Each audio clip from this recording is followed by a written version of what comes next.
We're now joined by Christian Fuscarino, Executive Director, Garden State Equality. Christian, good to see you. Nice seeing you again. Thank you for having me on. And we'll be back in the studio, I promise, at some point. But Christian, let me ask you this.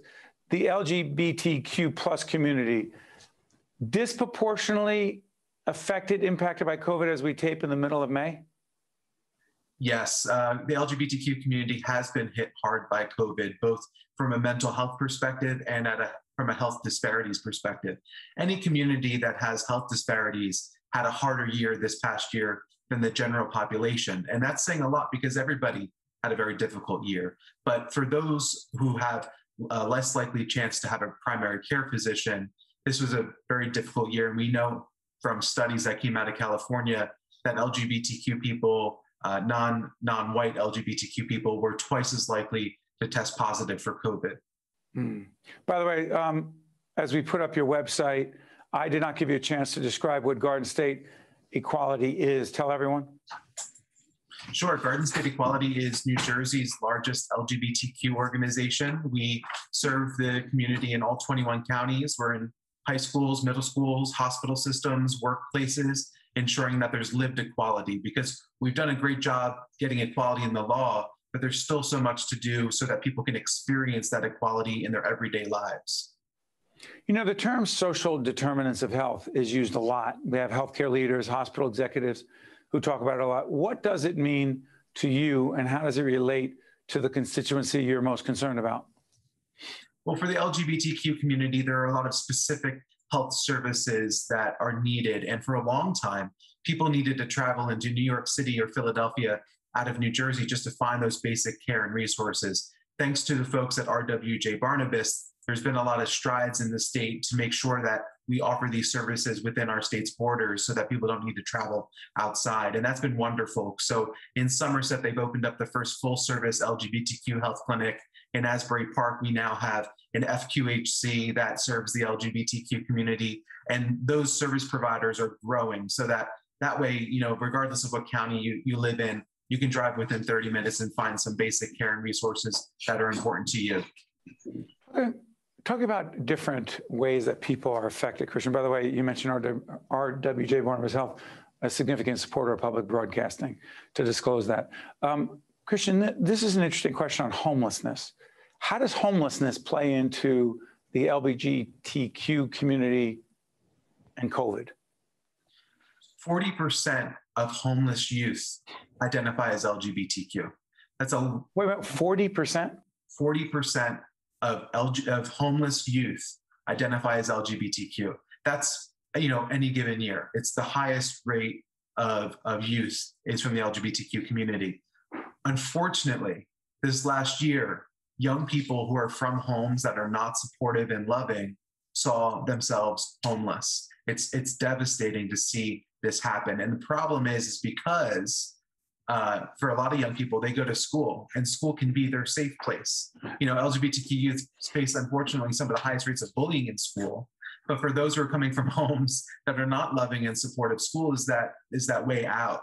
And with COVID and everybody quarantining together, we got to know each other a lot more this year. And unfortunately, parents who decide that they won't love their child simply because of who their child loves, they saw those youth out on the streets. Are we still there, Christian, in the place you just described? Yeah, I think it's easy here in New Jersey, right? This is like a bubble where we have some of the best LGBTQ equality in the nation. But these instances of inequality and hatred still exist in our state, unfortunately. We also had the unfortunate reminder with the Trump administration, where it was just setback after setback for the LGBTQ community. All the progress that we made under the Obama years, a lot of that was pushed back. And now, fortunately, with President Biden, we're seeing some of those issues of equality put back into place. We're moving forward, and hopefully for transgender individuals who have never really experienced equality, even under the Obama years, we're making a lot of progress for that part of our community as well. You know, it's interesting with Pete Buttigieg heading up the Department of as the Secretary of Transportation, if I'm not mistaken. There's also a significant appointment in state government in New Jersey as it relates to representation of the LGBTQ community, particularly at the Department of Environmental Protection. Sean is someone we know very well. Tell everyone who he is and why he matters so much. Yeah, we're so fortunate to have Sean LaTourette lead our DEP, the first openly gay person in the entire nation to lead an environmental protection agency. It's a big deal. Here in New Jersey, a state with no LGBTQ representation in the legislature, it's more important than ever that we have representation. And thankfully, Governor Murphy has ensured that his cabinet is representative of the diversity of New Jersey. We know that Sean joined Commissioner Sue Fulton, who leads the MVC, as the second LGBTQ member of his cabinet. Before we let you go, tell folks why that matters. Why that matters that people who represent different communities serve in prominent positions in government? In a lot of ways, LGBTQ people are invisible, right? We know that from a data standpoint, where we saw under the Trump administration not including LGBTQ people in the most recent census. We were supposed to be included. Now it's going to be another 10 years before that population is counted. Mm-hmm. We know from LGBTQ inclusive curriculum in schools that when LGBTQ youth don't see themselves represented in the lessons that they learn, there's higher rates of bullying. But when you teach those lessons, that way young people can see themselves reflected in the people that they look up to. You know, before I let you go, Christian, I normally don't do this, but I'm going to just share this to put things in perspective. Back in another lifetime, before you were even born, I think, in 1985, in the state legislature, when I was there for a short period of time, together with a group of other legislators, we sponsored what was called then the Gay Rights Bill, which was simply anti-discrimination. You could not discriminate against people based on their sexual orientation for housing and employment. It took 7 years, and those of us who were involved in that initiative were accused of pretty horrific things, but 7 years later, that bill became law.